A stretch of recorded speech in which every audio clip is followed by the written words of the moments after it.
नमस्कार दोस्तों, यह है ज्ञानधारा चैनल। आज के इस वीडियो में हम लोग आगे प्रश्नों को सॉल्व करते हैं। हम लोग जो प्रश्न पत्र सॉल्व कर रहे थे वो था RPSC assistant professor college cadre के लिए प्रथम प्रश्न पत्र भूगोल का, जिसमें हमने कुल 75 प्रश्नों को सॉल्व कर दिया था डिफरेंट वीडियोज में। तो जो 75वां प्रश्न था वो आपसे पूछा गया था कि दृश्य प्रकाश का तरंग दैर्घ्य होता है। ये आपसे प्रश्न पूछा गया था। The wavelength of visible light is, आपके ऑप्शन दिए गए थे, सामने दिए हुए हैं।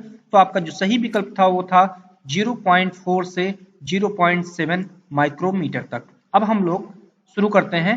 इस वीडियो में हम लोग 76 नंबर प्रश्न से लेकर 100 नंबर प्रश्नों तक सॉल्व करेंगे, अर्थात कुल 25 प्रश्नों को सॉल्व करेंगे।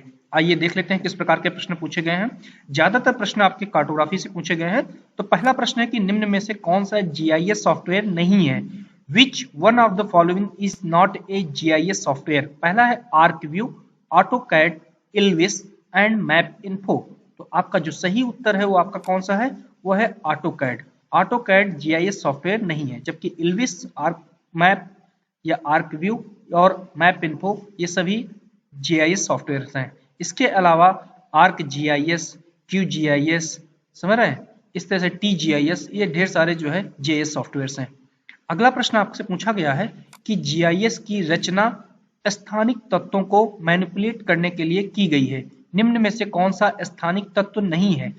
GIS are design to manipulate spatial objects, which one of the following is not a spatial object. Option दिए हुए हैं, एक लाक्षणिक data cell, a attribute data cell, number 2 बहुभुज बिंदु या एक रेखा, ए पॉइंट, ए पॉलीगन और ए लाइन। तो आपका जो सही विकल्प है वो कौन सा है, आपका जो सही विकल्प है वो है आपका एक लाक्षणिक डेटा। तो आपको मालूम है कि स्थानिक तत्व जो होते हैं जीआईएस में वो पॉइंट, लाइन एंड पॉलीगन के फॉर्मेट में होते हैं।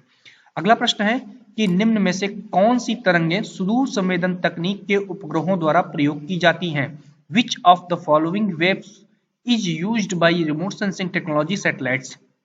ऑप्शन दिए हुए हैं, एक्स किरणें, एक्स रेज, कॉस्मिक किरणें, gamma rays and thermal infrared या तापीय अवरक्त किरणें। तो आप बताइए कि ये चार विकल्प आपके सामने हैं, बताइए कि कौन सी किरणें रिमोट सेंसिंग में यूज की जाती हैं। तो इनमें से जो चार विकल्प दिए हैं उनमें से सही उत्तर आपका कौन सा होगा, वो होगा आपका थर्मल इंफ्रारेड या तापीय अवरक्त किरणें।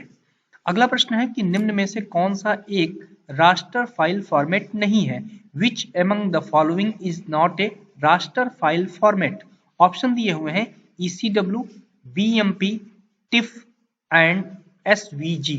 तो रास्टर फाइल फॉर्मेट जो नहीं है वो है आपका .SVG।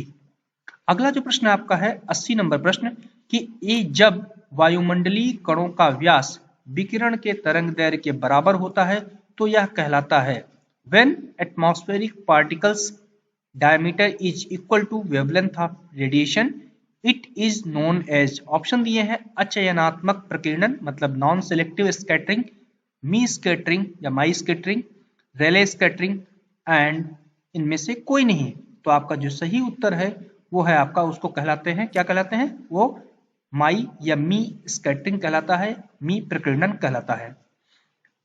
अब आप बताइए कि अगर कणों का व्यास जो है विकिरण की तरंग दैर्घ्य से कम होता है तो कौन सी स्कैटरिंग कही जाती है, और अगर अधिक होता है तो क्या कहे